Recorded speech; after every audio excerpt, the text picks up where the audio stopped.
collapsing the dream. So I have this very real feeling that when I wake from a rich emotional dream that means a lot, I feel myself waking up and I feel like I'm collapsing the dream. I'm trying to put it into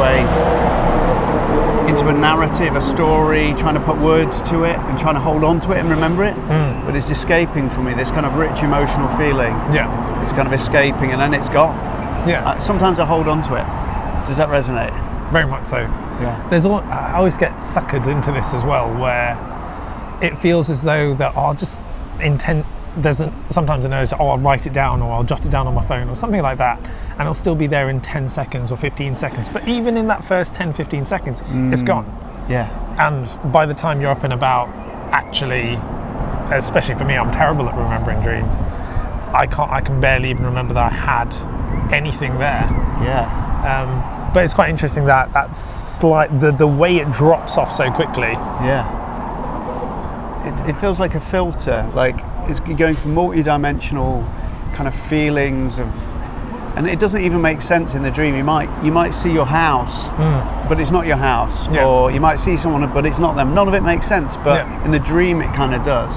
Yeah. But it just collapses down into this. You want to make sense of it, and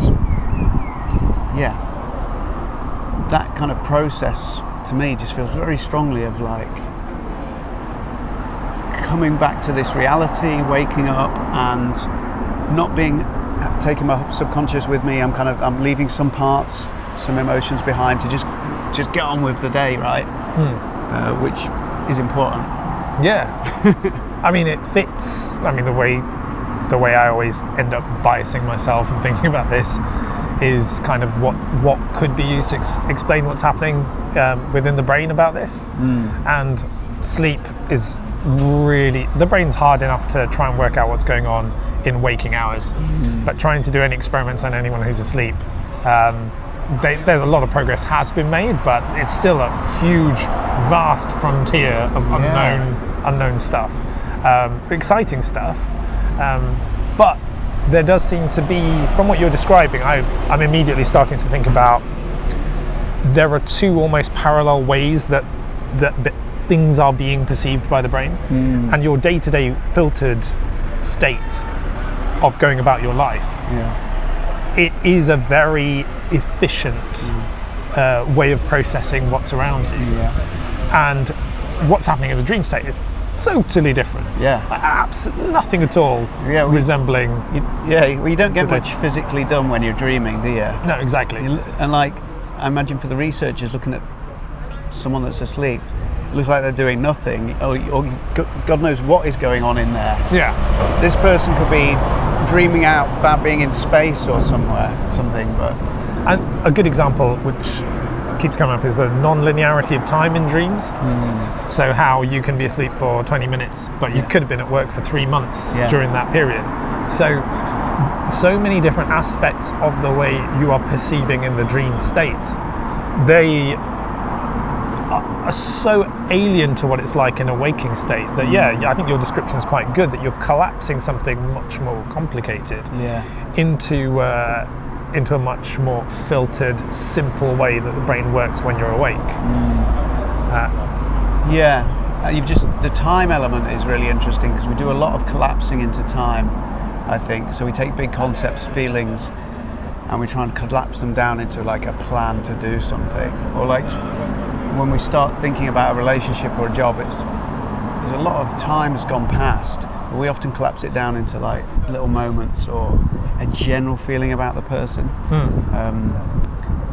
Moving on to my second point, words collapse reality.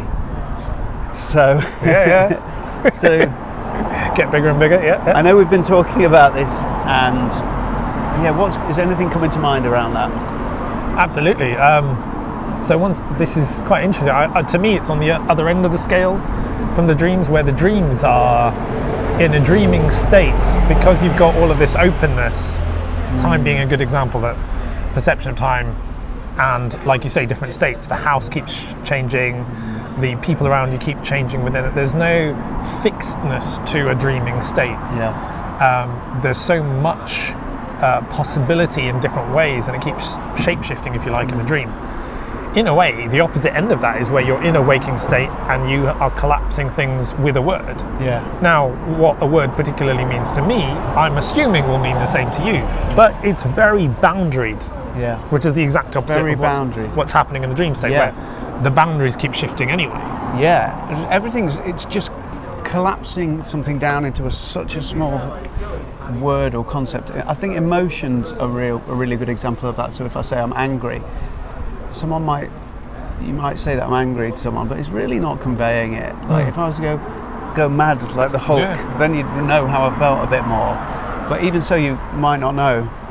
But words in our brain, the way we think in language, it's so it's so, I don't know what the word is, but we think in language so much and concepts that we collapse down our experience into that, I believe. So we might have emotions, all these joys, whatever they are, positive, negative, and we collapse them down to make sense of them into words. And I know that's kind of vague, but No, it makes complete sense. It is, and it's kind of the purpose of what waking brain function is for. yeah, You can't keep having all this boundarylessness and shape-shifting things to go find your food or go do the things you need to do or avoid getting hit by a car. yeah, You know, all of these things need to happen. They need to happen efficiently, and so you've got to have these shorthands about what you need to do with your day. yeah, But the interesting thing is that actually the scope of everything is so boundarylessness, huge, and the possibilities of things are quite difficult to compute in an efficient way. So there's always a trade-off between, you know, if you're a complete dreamer all the time, then you're not going to get much done. Yeah. And if you're getting loads and loads done, well, there's the trade-off between the dreamer behavior, going to the boundarylessness, exploring things, letting creativity or imagination inspire things. That's a whole different ball game to just getting your to-do list done. yeah, And the words collapsing is a good example of how you go from one to the other, collapse it further into the to-do list. Very concrete, will get things done. Over the course of your lifetime, are you going to remember that you did this to-do list this morning? When you're, you know, in 45 years' time? Are you going to be like, that morning? No, it's not going to matter one jot. yeah. But for this period of time, it's been useful.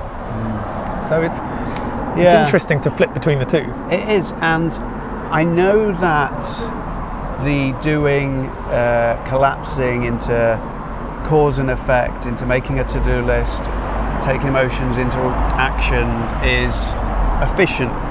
Obviously it is, because we're like evolutionary, we've fine-tuned that. But there's a situation many situations where it becomes inefficient. Yeah. So my next phrase is stuck situations, examples of dreaming. So I know we were briefly talking about that. Do you want me to give an example? Or do you have please. Yeah, okay. So difficult one to summarise, but let's say we all have these situations in life where we feel stuck. So it might be a job or a relationship where we're complaining to our friends about the relationship, but we're still in it, or we all have these situations where we feel really stuck. Or maybe it might be something to do with an anxiety or a public speaking where we want to give a talk and not feel stuck about it, and we see other people giving a talk and they're just enjoying themselves, and we know we can do it, but like something's holding us back. So in these situations, these are examples of dreaming. So so where we have multiple emotions about a situation, like a relationship, like love, anger, maybe some hatred. You can love and hate people at the same time. Or work, it might be that you need to keep working to fulfill a need, a material need of money, or status, but you actually hate the job or some of the people there. Yeah. So there's multiple deep emotional feelings about a situation, and we can be having them, but we kind of collapse them down into probably the I would say safest or most efficient to us response. So that might be to complain about our friends about a relationship, or it might be to just constantly ruminating about the job and not just get on with it, even when you've made a decision that I just need to do this for money's sake for now, not rather than just go into ruminating place. And that ruminating that negative stuck feeling, I think, is a form of dreaming, and it comes nightmaring. Nightmaring. Yeah. It's interesting because actually, yeah, I see what you're saying. It's but belter today, aren't you, Chris? It's hurting my head. So if we say that the way I'm thinking about it is, if the dream is very expansive, boundarylessness, the shifting and all the different possibilities, actually, in that it's not very functional. It's not very efficient. You can't get things done. Yeah. I'd say that the example you've given is where you are kind of getting things done, but maybe not the things you want to get done. You're not making the changes, you're stuck. Oh, yes. So you are kind of not perceiving what's here. Yeah.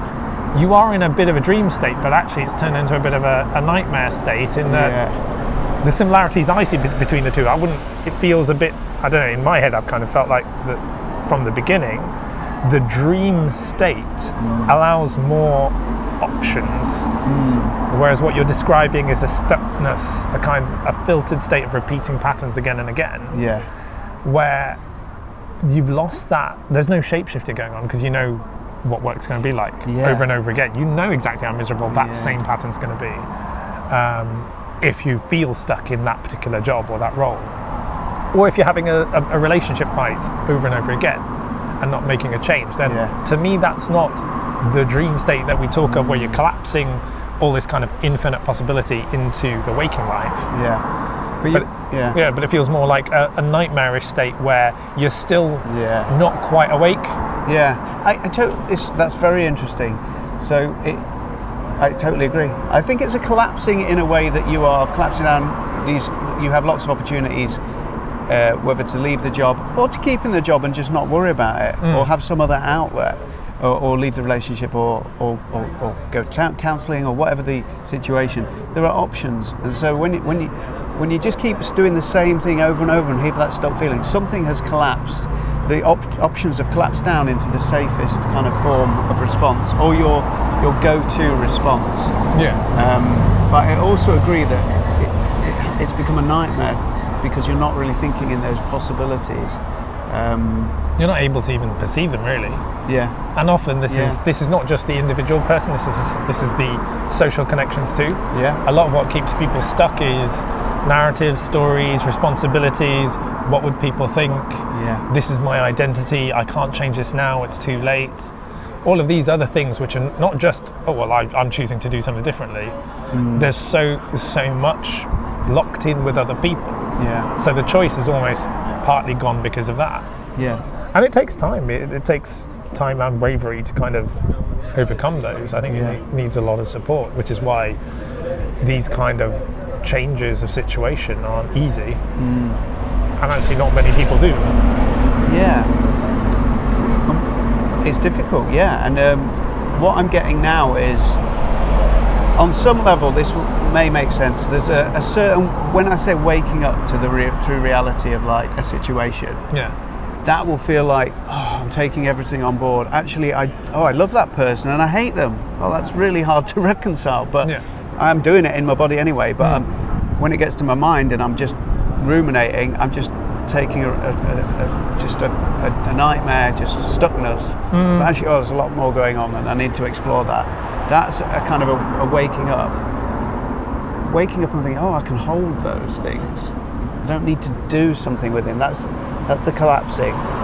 So I don't know. Waking up feels good, but it's a waking up in a way that doesn't collapse. So this is perhaps waking up and without collapsing the dream. That's perhaps what. But we don't have to have the answers now. So. I'm not going to sort out all of dreaming and waking and breaking patterns in this particular session. That'll be the next video. And okay, I'm going to go straight on with another couple of topics that fit in with this.